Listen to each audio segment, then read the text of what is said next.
Namaste, everyone. Welcome to the Cārvāka podcast. This is your host, kushalmehra. All right, today we're going to be talking about a figure in Indian history that no matter what we do, we can never ignore. And as they say, Bhindranwale, or as if you are from the Hindi belt, you will call him Bhindranwale. And if you are a Punjabi from the Punjabi belt, we call him Bhindranwale.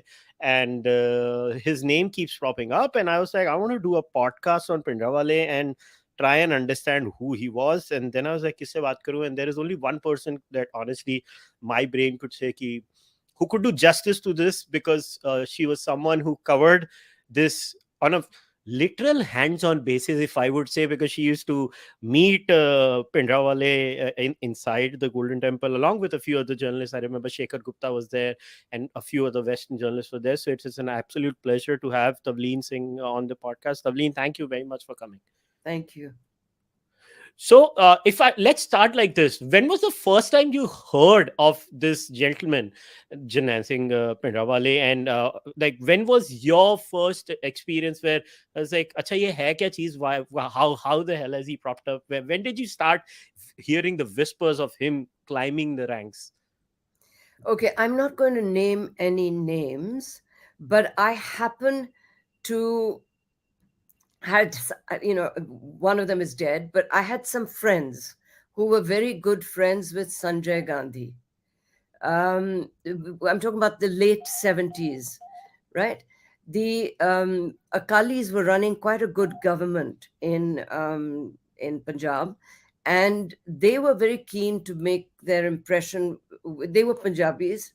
I mean, one of them was, I suppose, them were Sikhs, and they thought that they would get into Sanjay Gandhi's good books by suggesting to him that the Congress party, if it wanted to come back in Punjab, that it needed to take the Akalis on their terms, with a religious preacher. Now, I happen to know this from one of them who confessed all this to me the day after Blue Star, and God rest his soul. He's not with us anymore, but he said that he was very guilty about having done this. Now, what they did, these guys, and they were, young, they were in their 30s or something like that. They were not very old. Same age as Sanjay Gandhi. I think they were in school with him or something. Anyway, they then persuaded him. That's when I first heard of him, because, until then, nobody had heard of him. And they persuaded him somehow to contest the SGPC elections. He lost everything, every seat. And then he said, nahi nahi, Rab nahi chaunda, te main ta nahi karna, vagara, vagara, vagara. And they brought a relic of, I won't mention who, because otherwise you will know, of a Sikh hero. And they brought it to him and said, eh dekho ki hega, todita hun, toda farz hai karna, vagara, vagara. And they persuaded him to come back into this game. And it was only after that, and at that point, I heard from them that money had been sent by the Congress party to him. So that's my first encounter with, I didn't meet him then. I met him later. But, when they say that Zail Singh created him, that's not true. It was Zail Singh picked him up later and allowed him to do that big tamasha on the bus, all of it. But he was later to the story. So, in that sense, what did they see in him to even say, okay, no, this guy could be worked? Like, did he have some sort of a following, or did he have like the gift of speaking well? What if somebody decides, okay, I'm going to invest in this particular person? They must be seeing something in him, right? So what exactly were they seeing in him? He was wandering around in the villages of Punjab and converting. For a start, he was the head of the Damdami Taksal. You must remember that that's a very important Taksal, because it's where Guru Gobind Singh wrote the Granth, the Guru Granth Sahib. I better not get into trouble again. But it's where, and Bhindranwale was, either already the head of the, Damdami Taksal when they found him, or became the head of it. And he was making these speeches in the villages, because this business of the drugs, etc., had already started in Punjab. And so he was making quite good speeches, and he had a religious following. You know how easy it is to get somebody in a gurdwara to start giving you some sort of lecture. And so he was doing that, and they saw that in him. Secondly, a lot of people saw, I didn't, but a lot of people saw him, they thought that he resembled Guru Gobind Singh. And he started copying Guru Gobind Singh and was carrying around this silver tir and everything like this, in a complete imitation of Guru Gobind Singh. So maybe that's what they saw him in. And the fact that he was quite a good speaker, and I wouldn't say he had charisma, but a lot of fanatics have an aura, and that he definitely had.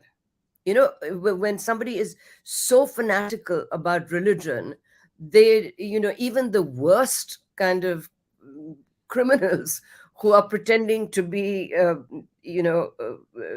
thing, once they have an aura, and he definitely is. So okay, so I kind of get it, and this is how usually figures are propped up and picked up. I think one of the key characteristics is you have to be a good speaker where you can connect to people, but like nobody inside the ecosystem who decided and took the call that he's got some really absurd views which are really out there, we should not be doing things. Like there was no pushback when you look at it. Like nobody went and told Sanjay Gandhi and many others that, listen, we're playing with fire here, we should not do it, this man could run out of our hands. So they had so much confidence that we can crush him anytime we want to. He wasn't, they didn't see him as a major figure. There was no television in those days. There was only Doordarshan. There was, he wasn't, for instance, Amritpal Singh has been on every television. Everyone knows what he looks like. In those days, none of that existed. And, when he had this fight with the Nirankaris outside the Golden Temple, is I think when the senior Congress leaders saw the potential to co-opt him to their cause, and that's actually what they did without realizing that I mean, you can see that they were so confident that Zail Singh allowed him to decide where he would be arrested. Do you remember that he actually decided the date and the time of his arrest? And before that, he and his followers were wandering around half of North India, in a bus, going to Gurdwara after Gurdwara. So, I really think that they didn't understand the potential that a man like that has to make trouble.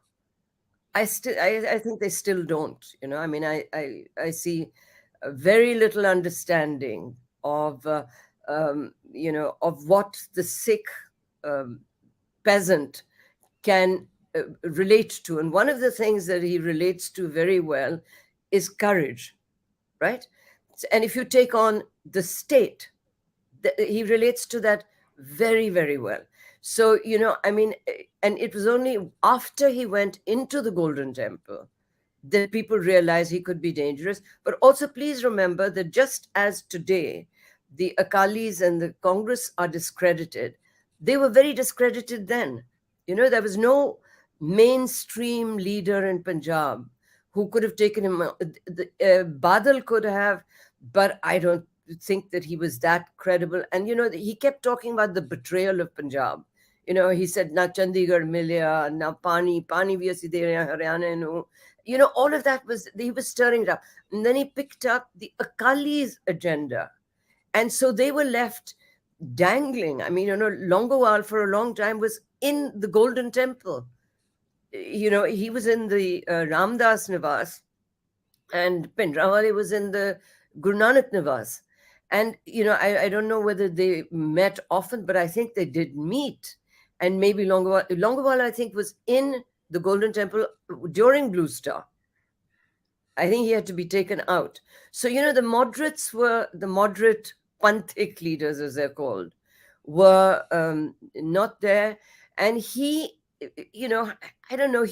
I think he became a little bit drunk on his own power when he moved into the Golden Temple.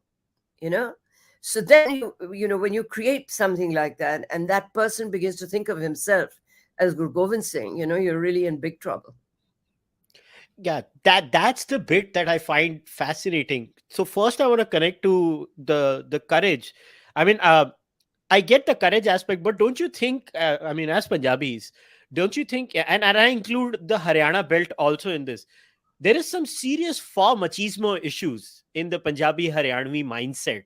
I was like, Yeah, देख ले आएंगे. अरे कैसे देखोगे यार? मतलब the state is armed with rocket launchers and God knows what. Today the state is yeah. nuclear. I mean, and but there is this for machismo mindset that is so deeply embedded in the Punjabi and psyche On that both sides of the border. yeah, On yeah. both sides of the border. That's why Punjabis are hated on both sides of the border. You know, please believe me, it's not just in India that they think that Punjabis are arrogant and, you know, too confident of their culture and they take over everything, etc.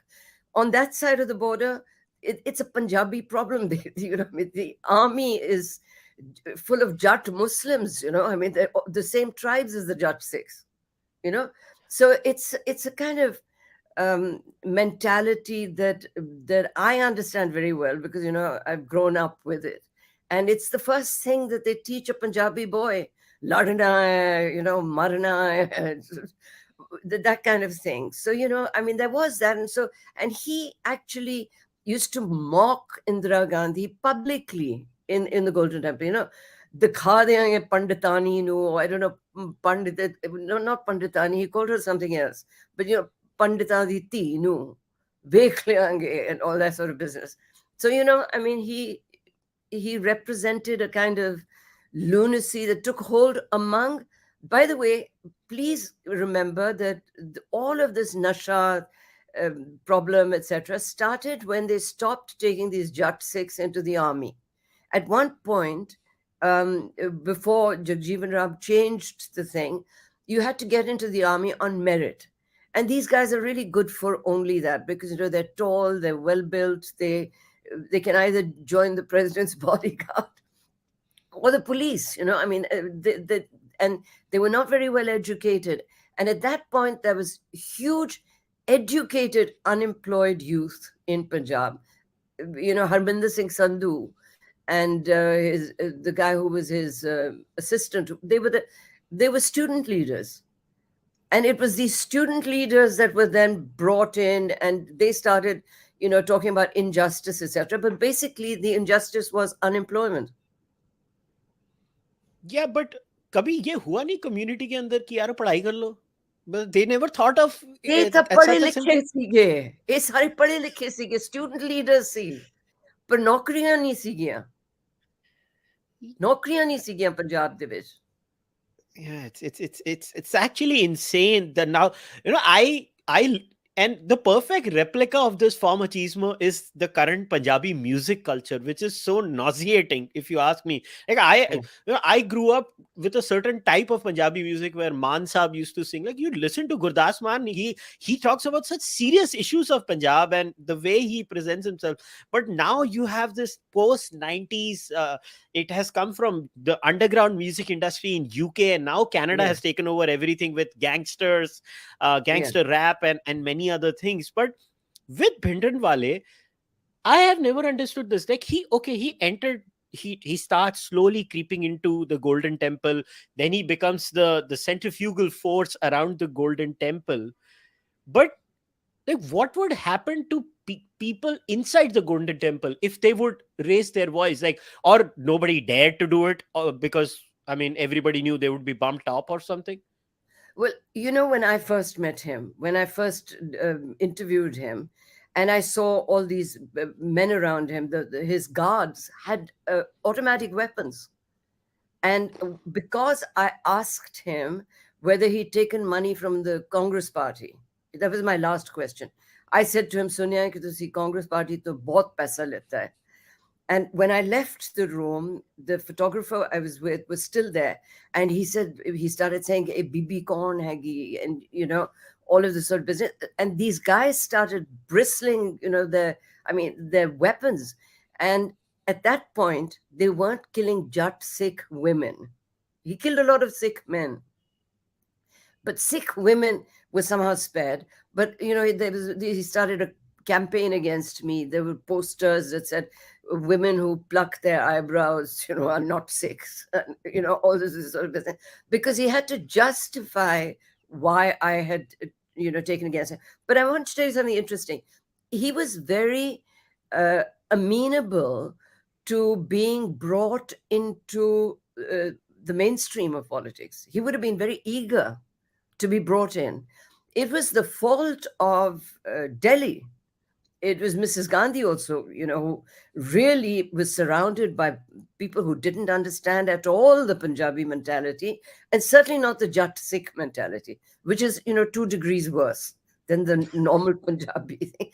The Jat Sikh mentality is, it really is a phenomenon, and she didn't understand. Otherwise, really, if she wanted to talk to him, anyone could have arranged that. He would have been very eager to talk to her and to take over the Akali base and become a real politician.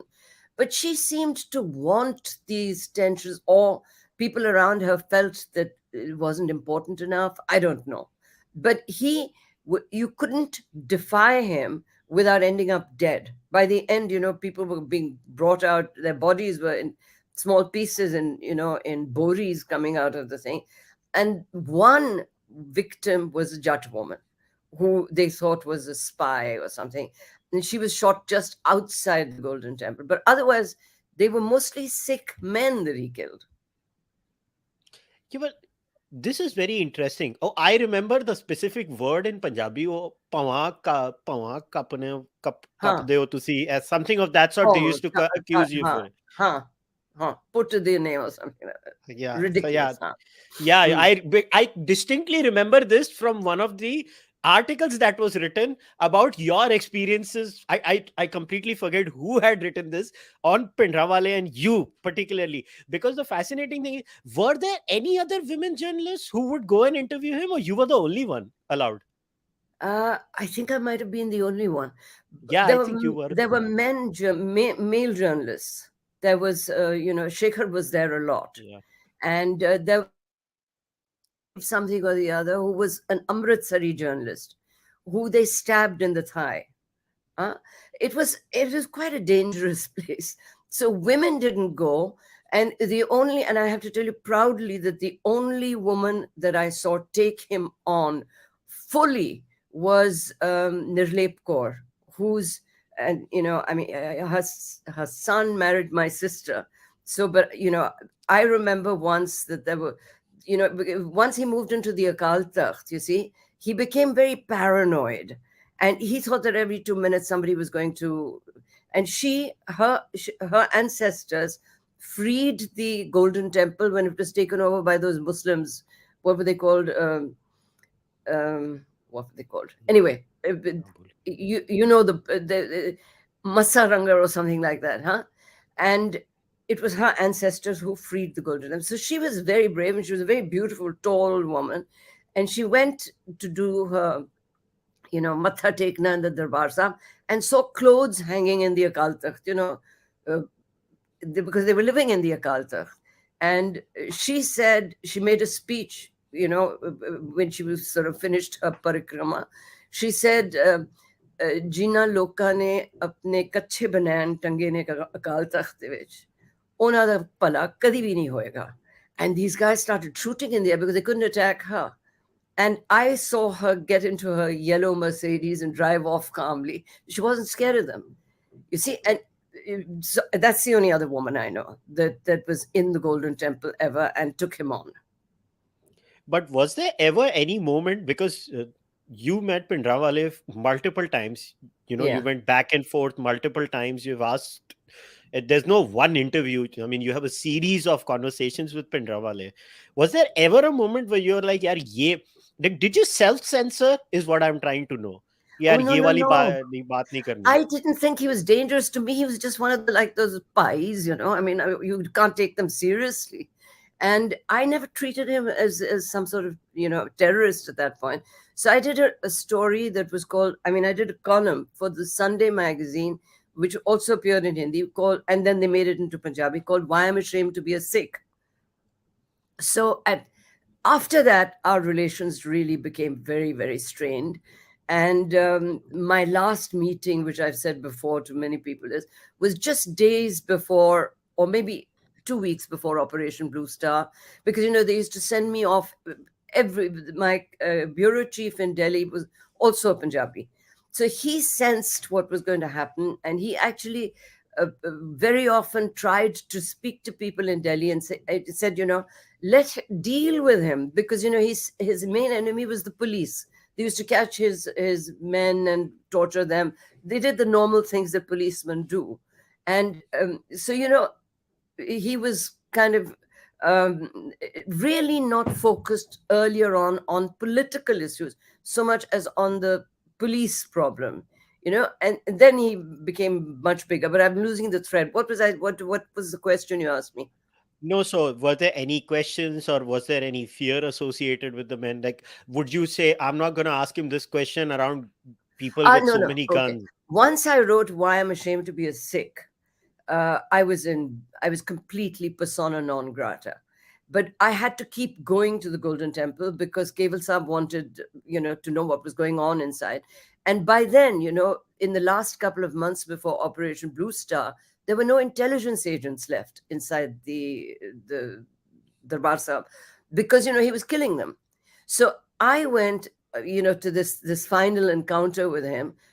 He was on the There was a lot of tension in Amritsar, and he was giving one of his big speeches on the roof of the langar. Do you know the langar building in the Darbar Sahib?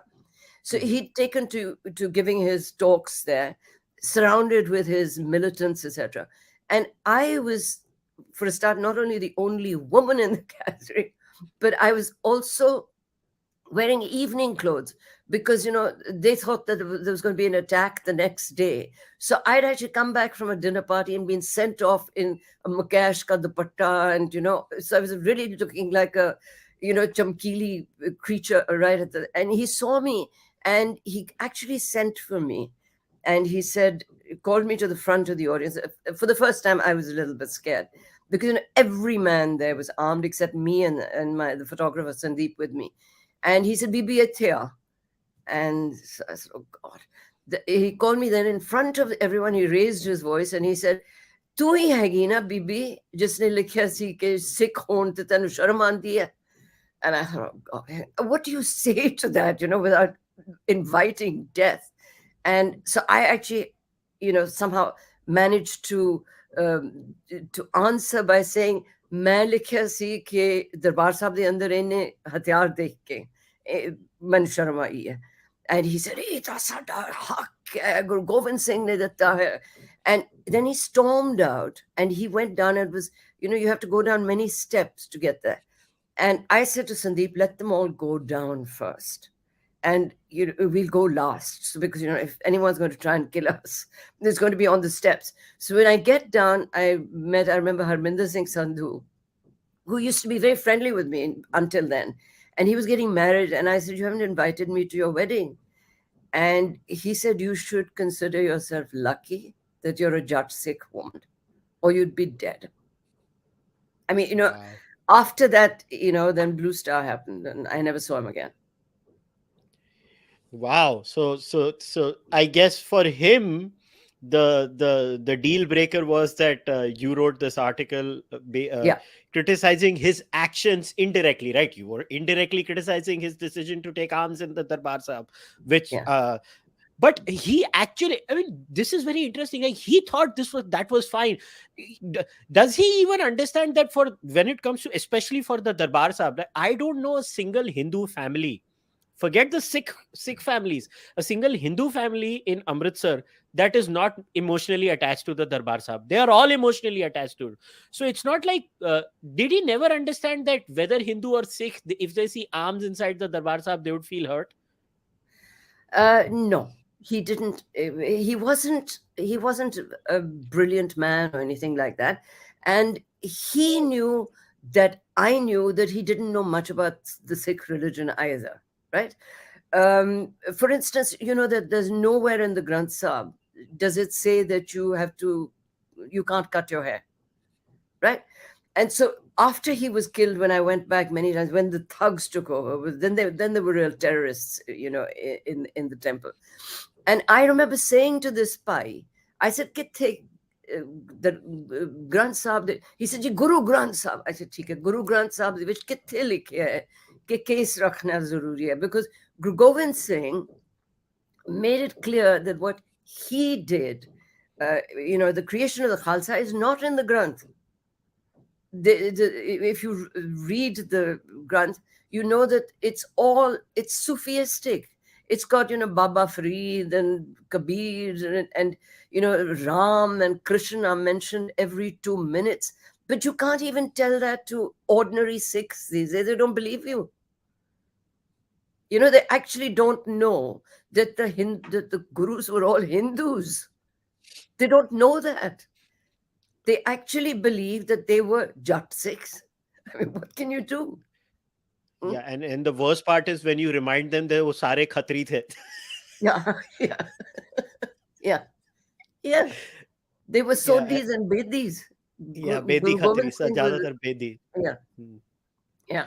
But then this personality of Bhindranwale, it's like, then would you classify him as a classic narcissist who is running on his own insecurities all the time? Then Mm, no, I wouldn't classify him that way.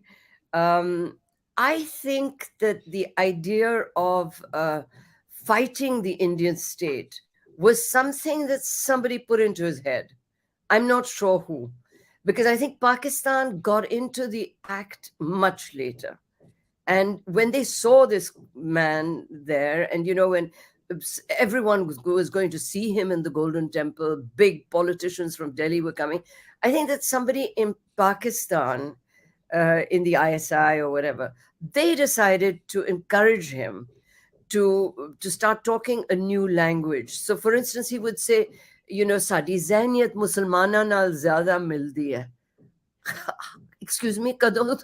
We've been fighting. The Akal Takht was built a foot higher than the Mughal throne because they wanted to. That's where this idea of taking on the state comes from. It comes literally from the time that the Akal Takht was built as the political symbol, or the temporal symbol of the Sikh faith. There's only one Akal Takht. There are other takhts, but the Akal Takht was meant to be a place where the Sikhs could take on what they saw was injustice and fight it. Huh? And so, but he was then talking this kind of language, Zahniyat Sadi Musalmana de naal zyada mildi hai. And after they killed him, I must tell you that there was 2 or 3 days after Blue Star, his followers had like an Akhand part. They didn't admit that he was dead. They didn't believe that he was dead. And in the Akhand part, I remember that, there is from the Granth, there's a Shabad which says, Avval Allah noor payo, Ustop je bande. And they sing it like an azan, with the rag that is. And they were playing this. And, everyone was talking about how the Muslims, he'd managed to convince his followers that actually we had no fight with the Muslims, that our problem was the Hindus. yeah, which is I don't know what word. This is insane that he actually bought into that. But how much of his was there any instance where you ever felt or you could sense, I mean, you were there, Shekhar was there, so many were there. Could you ever sense that he's getting scared now, or he thinks his stick is going to be exposed and it's his game is over, kind of a thing, or he was just so drunk on his own Kool-Aid that he never thought it could happen? After he met General Shabeg Singh, the General Shabeg Singh was a big war hero. He's one of the people who started the Mukti Bahini. Yeah, And he happened coincidentally, because he was thrown out of the army in a very unjust way the day before he was due to retire so that he didn't get a pension. So he actually won all the cases that the army put against him. And he and his wife were in the Guru Ramdas Nivas, uh, there to do, like 100 days of praying in the Darbar saab as a thank you. And Bhindranwale found him there. And by then, he seems to have developed a kind of paranoia that he felt the need to fortify the temple. So it was with General Shabeg Singh's help that he actually did the fortification. He couldn't have done it himself. His own followers were not capable of that. General Shabeg Singh was an Indian Army general. And I remember after I met General Shabeg Singh, I was so worried about what was going to happen that I remember coming to Rajiv Gandhi, who at that point was not, he was just general secretary, whatever. And I said, Rajiv, just arrange for this general to be given his pension and the problem will go away. But in Delhi, there were people who seemed to want this, the Golden Temple Olympics or whatever. They wanted this drama to happen, and they didn't realize how well fortified it was. The army didn't know. They didn't know how many entrances there were. They didn't realize that till the last minute. What I've heard is from one of those guys who escaped at the last minute. From the Akal Takht, there were at that point at least 10 exits into the city. You could go into one of the gullies and disappear. There were any number of instances, entrances which you could come in and go out from. And one of the people, I've heard this, I've only heard this from other people. One of the people who came out after Bhindranwale was killed says that when the firing got really bad and the Akal Takht was destroyed, he, General Shabeg, and that student leader whose name I keep forgetting, with an A, who was like Harminder Singh Sandhu. It'll come to I me. blanked out on the name. I keep thinking of my nephew's name. Anyway, it's a name with an A, and these three came out, and Bhindranwale apparently looked up, and he said, "Mainu kadi Sikh kaum maaf nahi karegi." And then they walked into the fire because there was, tanks and everything there. And so he actually committed suicide, I think. But for the longest while, nobody believed he was dead. So now let's go into the phase after Bhindranwale has passed away, which, as I was talking to you offline, I think was probably the most brutal phase. Anybody who's Punjabi after the partition, obviously the partition phase, and everybody knows the kind of brutality that was unleashed on every side.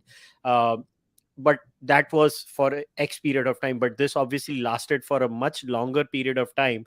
Now, I want to compare this to two phases. One is the pre-Bhindranwale, post-Bhindranwale phase, and now maybe after that we can go to Bhindranwale and the latest phenomenon of Pai Amritpal. Apparently, he has a name now. He's Pai Saab now. So for all Punjabis, he's Pai Saab now. So yeah, the latest development in stupidity of Punjabi culture. But shame on let's the talk. media, by the way, to build up this man. Yeah, the media yeah. has done it this time. Yeah, and I wanted to ask you, because I saw a very important point that nobody is picking up. In fact, let's start there and then maybe we can. So you made a very important point in your talk with Barkha. You said there was a time when people used to investigate things themselves. Like there were journalists like you who would go out there and just not go by the state's version, right? The state. Look at what is happening with Amritpal.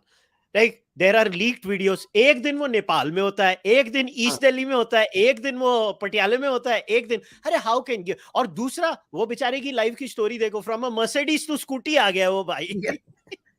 It's press release journalism. Nobody, there are more journalists in India now than I've ever seen in my entire life. And none of them are ready to go to. If I was reporting at the moment, I'm not reporting, but if the first place I would have gone to when he attacked the police station would have been to go to the village where he was living and investigate that.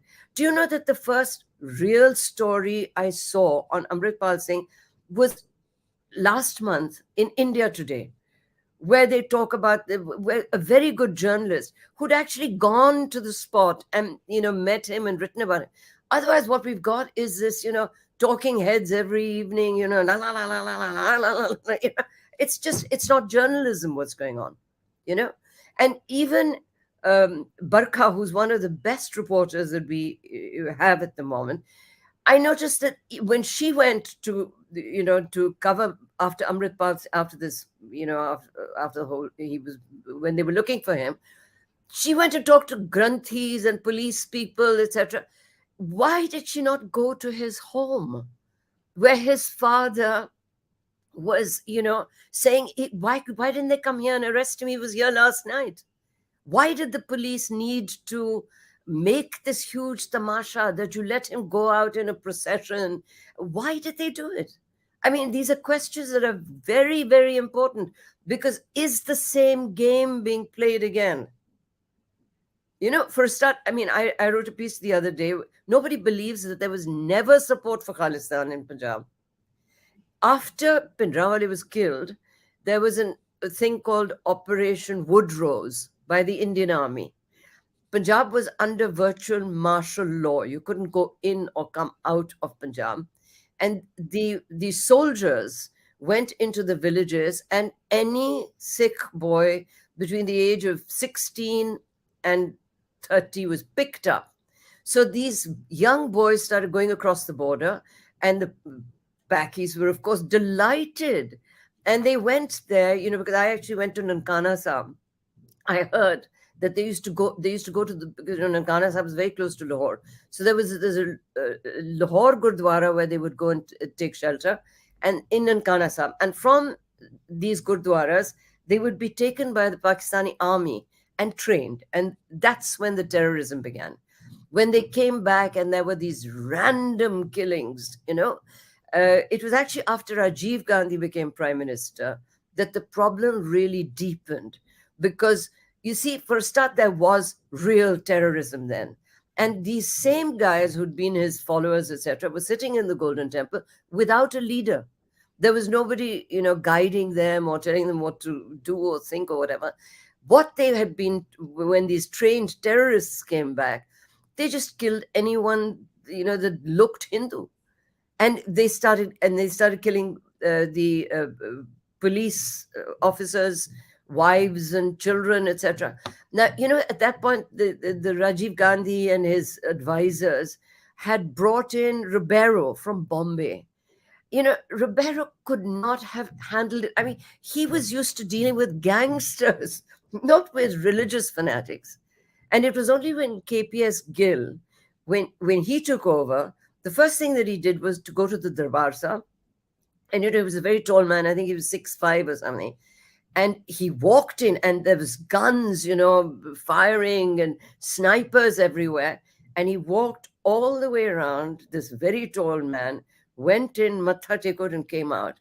And they realized that they were dealing with somebody who was going to talk to them in their own language.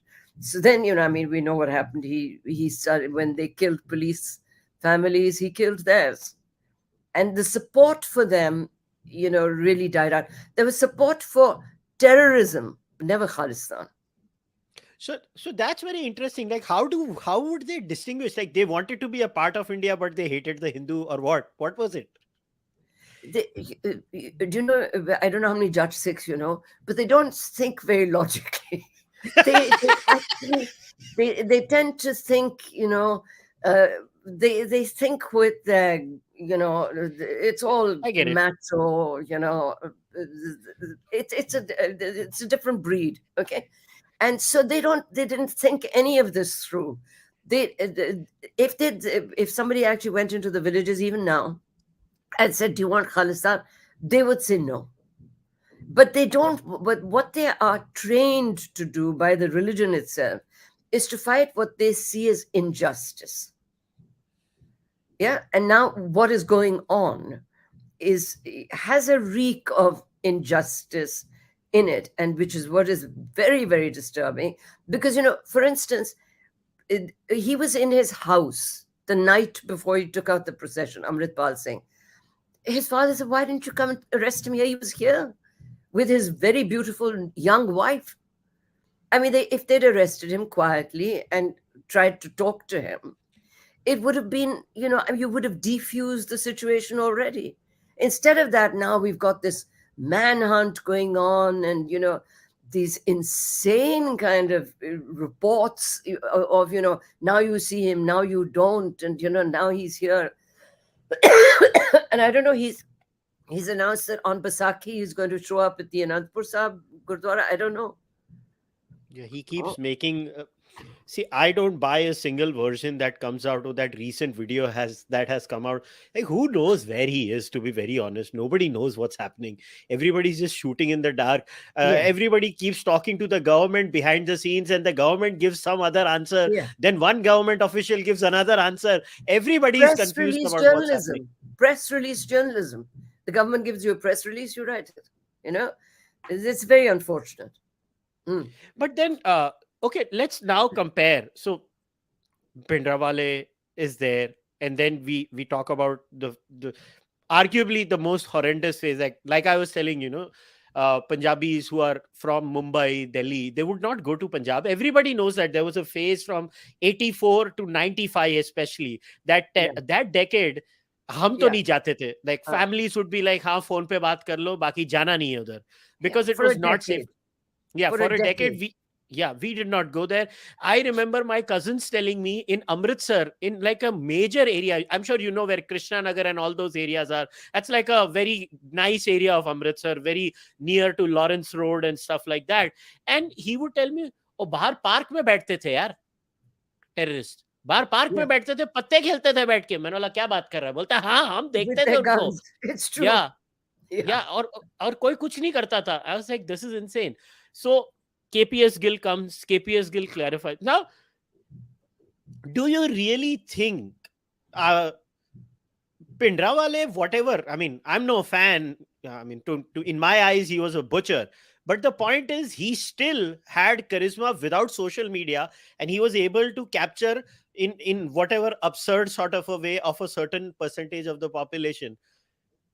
In the case of Amritpal, what do you make of this guy? Like 2 साल पहले taxi चला रहा है, फिर suddenly उसके बाल उगाना शुरू कर देते हैं, फिर पता चलता है जी जॉर्जिया पहुंच गया ट्रेनिंग लेने, and then the dude is over here now making all sorts of absurd remarks. Like, is he really? I mean, I don't see the kind of support for him that maybe was for Bhindranwale in that sense.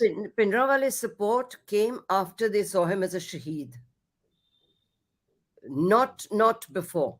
When he was in the Golden Temple, he was actually, a lot of people were very frightened of him. There was more fear than respect. So, for instance, I have a cousin who lives in a village in Punjab near Amritsar, and I went to not interview him. I wanted to check what was going on at the rural level. He found out that who the cousin was, and some of his armed men arrived to threaten my cousin. Do you know, that's how his intelligence network was so efficient that anyone who he thought would, so there was fear more than respect after he was killed. And it was really because, once the Darbar Sahib was attacked, you know, it became a very emotive kind of thing. And the Akal Takht then rebuilt in that crazy way. It has to be built with Kar Seva. It can't be built by the government, right? Indira Gandhi then builds the Akal Takht. So there was a lot of anger over all these issues, rather than, and I don't know, maybe he became a martyr because he ended up dead or whatever. But Amritpal Singh is a more curious story, because do you remember Deep Sidhu? Yeah. Deep Sidhu was Sunny Deol's, I put it in my column the other day, election agent. There are pictures of Deep Sidhu next to Narendra Modi. What was going on? And then suddenly Deep Sidhu emerges out of the farmers' movement. And, he's the only one who manages to go right up to the ramparts of the Red Fort and put up the Nishan Sahib and take down the, Indian flag. And then he gets bail. You know, I mean, we have poor little Omar Khalid who's been in jail for 2.5 years without bail. How did this man appear? How did he disappear? Was it an accident in which he was killed? And then from him comes this man suddenly, he's obviously being propped up by political forces abroad, but I think within India, and that's very scary. You know what the interesting bit is? I think it was the Tribune Chandigarh that had reported this, where Deep Sidhu found Amritpal to be so fanatical that he blocked Amritpal on social media. He's like, Oh, eh, kitho God. diya gaya, kind of a situation. I mean, Yeah, and Deep Sidhu thought he was the alpha, and then yeah. Amritpal comes in, and Deep is like, okay, this guy is crazy, man, and he blocked him, and then apparently. Amritpal has kind of done a coup of a sort on Waris Punjab. Like there was no proper system or voting done from reports. He just took over He grabbed Waris it. Punjab. Yeah. Yeah, he grabs it, and now and so what do you make of this curious situation? So Amritpal का driver तक पकड़ा गया है, अमृतपाल का adviser पकड़ा गया है, उसका फाइनेंसियर पकड़ा गया है जो दुबई में उसके साथ था, जो I think that guy is also cut his hair. अच्छा, very interestingly, most people around Amritpal have cut their hair, which is such a issue. If you remember Bhindranwale, how he was used to be obsessed with not cutting hair. Hair. Like even Yeah. Shekhar had mentioned this. He's like, Yeah. Bhindranwale's half of the lectures were about case nahi kapne, Uh-huh. kind of a Uh, thing.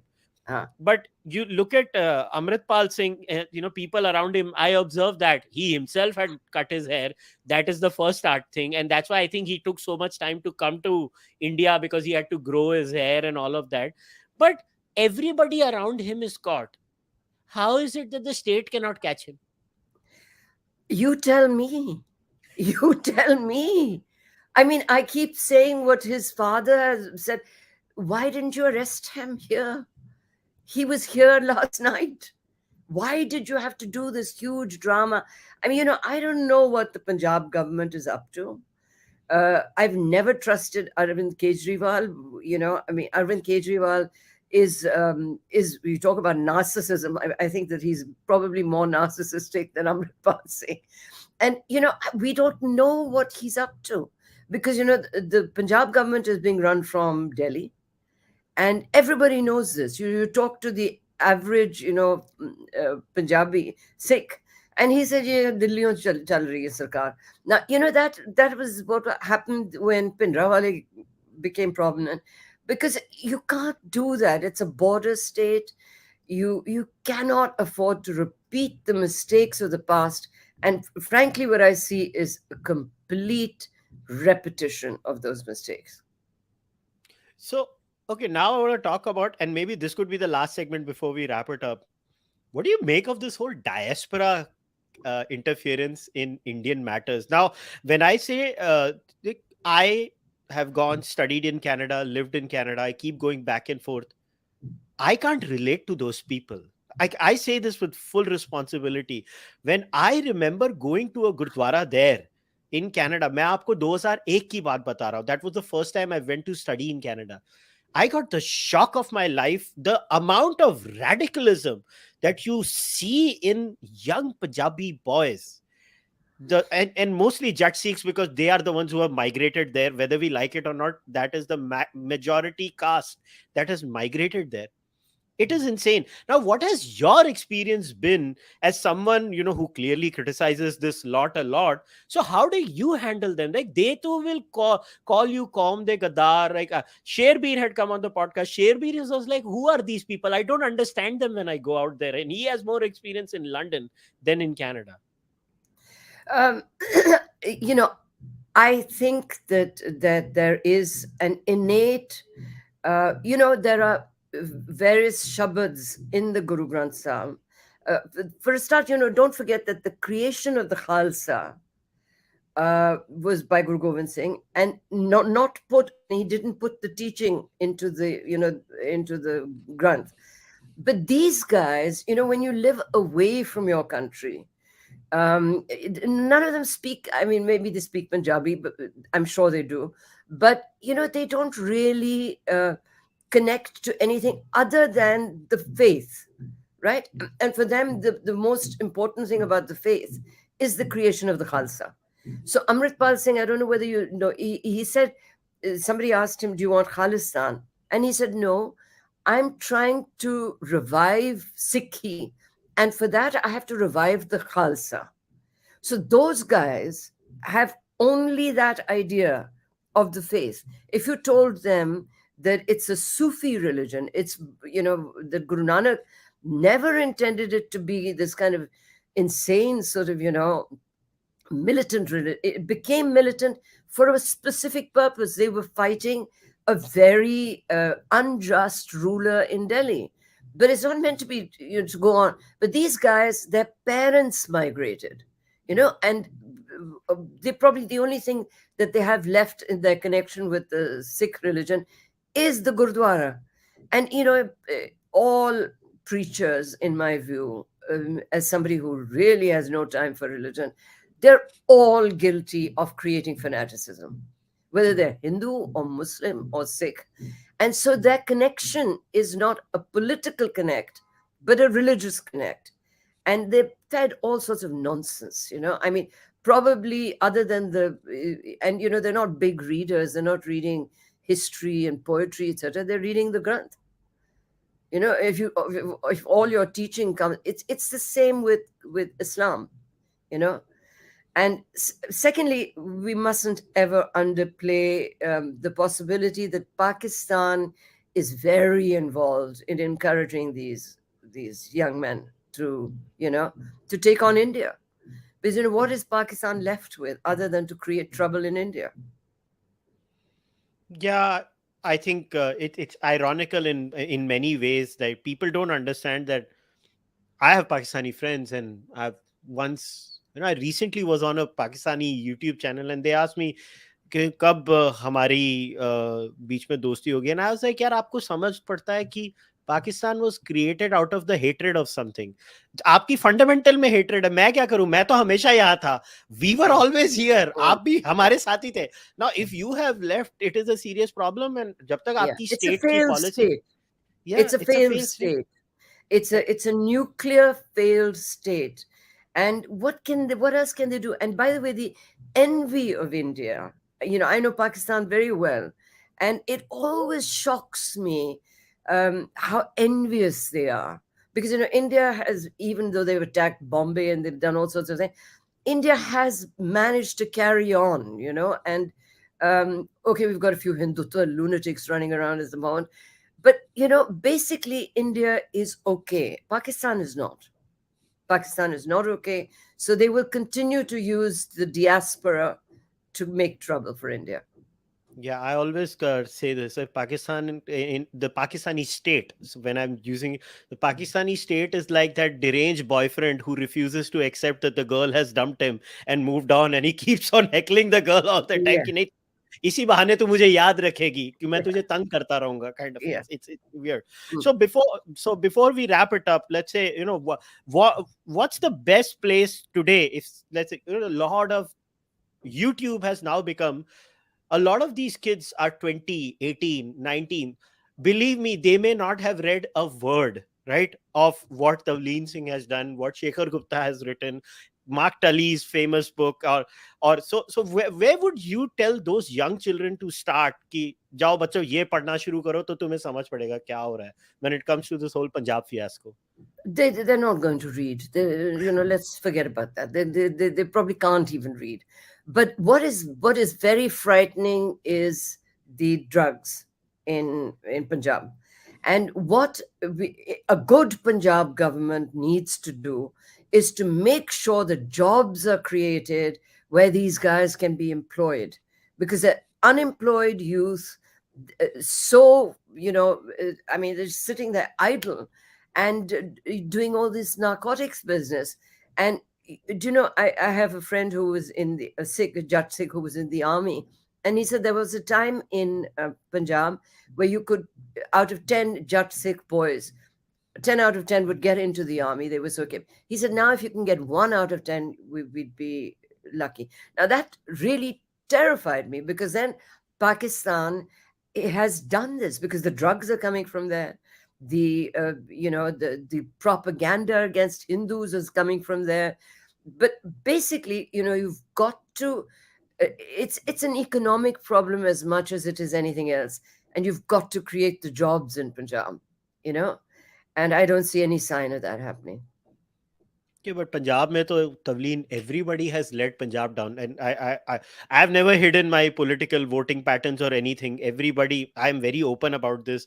But the point is, whether it's the Akalis, and at most of the times the Akalis and BJP were together in this. So before somebody says, "अरे तू तो openly BJP को vote करता है," I was like, वो मैं transparency के लिए बोलता हूँ, मैं किसके लिए vote करता हूँ. It doesn't mean I don't have a functioning brain, right? But the BJP Akali combine has screwed Punjab. Congress has screwed Punjab. Now Yeah, I don't know what AAP is doing to Punjab. I mean, ये the same Amritpal हो गए. thing. They're Yeah, doing it with knobs on. I mean, yeah, the ARP is going to finish Punjab. So, also there's a political vacuum, and when there's a political vacuum, then a religious fanatic appears out of nowhere, and we don't know who's behind him. It's very disturbing. I mean, I've been making light out of it, but it's actually a very, very worrying situation.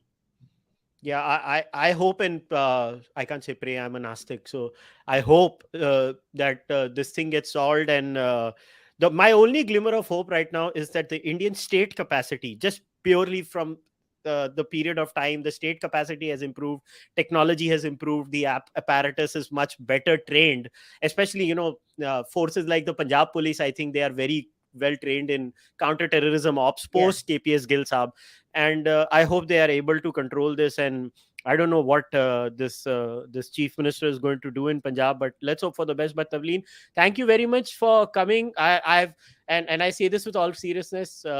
I grew up reading a lot of things that you would write, Shekhar would write, and at least on behalf of my generation, I want to thank you guys. आप लोग से बहुत सीखा, and I hope some of us can continue building on those things. And once again, thank you very much for coming to speak with me. You're welcome. I enjoyed talking to you.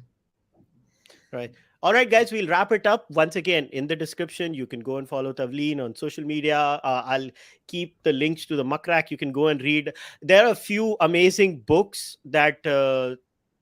These were collection of articles. There were like 12 articles, and it was a compendium. And then there were other books also. So there are a lot of books that I would recommend you guys to read on Tavleen, and you can go on and read all of them. I would also recommend a few videos that Shekhar Gupta has recently done on the Khalistan issue. You would really benefit from going and reading those issues also. But all in all, once again, thank you very much for watching this. Please subscribe to the Cārvāka podcast YouTube channel, like this video, leave your comments in the comment section, and remember, this is a member driven podcast. If you can, please become a member of the Cārvāka podcast. It's very important that this podcast remains member driven so that I can experiment with subjects. So do that. Also, you can go to kushalmehra.com.shop and buy the merchandise. And you can also send your donations through UPI to Kushal Mehra at ICICI. I will see you guys next time. Until then, namaste. Take care. Bye.